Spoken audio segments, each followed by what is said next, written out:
Hi, Sandra Wilson here, and I'm back with a few more handy hints to survive the Christmas holiday season.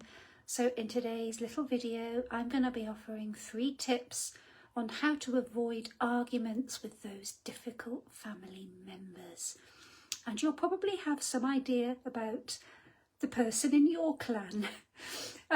So maybe you're dreading spending Christmas with that family member. And maybe they do drive you absolutely potty, but you just have no choice but to invite them. And you just know that you're going to get triggered by this person and potentially it's going to end up in an argument, making everybody feel really uncomfortable and you feeling super unpleasant. So maybe this person has no off switch. Maybe they're too loud. They just speak very, very loudly and take over. Maybe they're very opinionated about their views, which are not the same as yours. Maybe they drink too much and they get even louder and even more opinionated. And then they criticise you for being unfriendly or unwelcoming.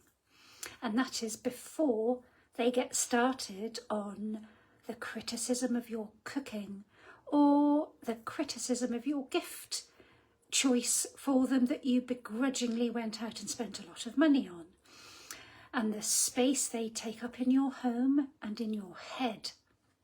So we all pretty much, I would say, we've all had experiences like this, whether it's the family member of a spouse, of your spouse or partner that you can't not invite, or a relative that would otherwise be on their own and part of you just could not let that happen because you're just too nice.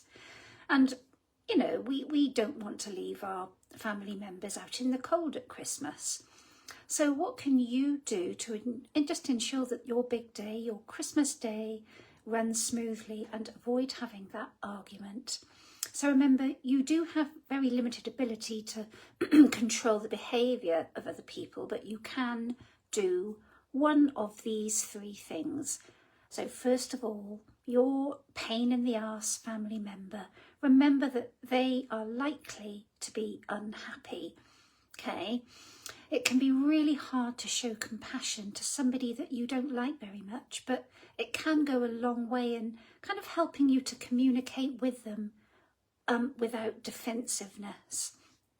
And the second tip is to just take a few deep breaths.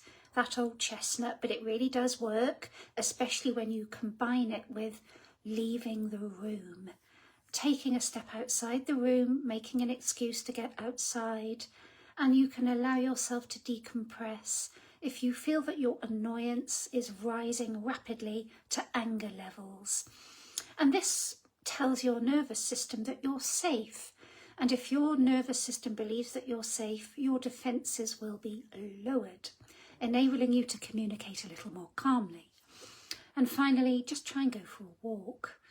You know, it can be so helpful.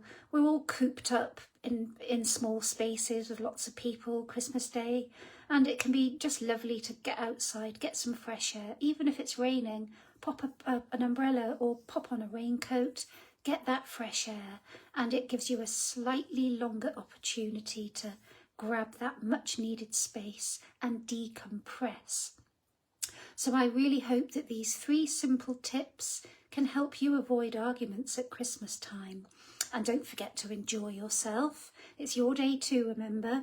And if you need help with some strategies other than these for dealing with difficult people, feel free to reach out to me because hypnotherapy really can help you to find peace within. It can really help you get a bit more control of your emotions and reduce the defensiveness, leaving you feeling calmer and with a sense of,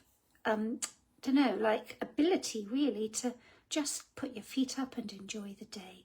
Or maybe you're not going to be putting your feet up that much, but you know what I mean. Anyway, I'll be back tomorrow with more tips. Bye for now.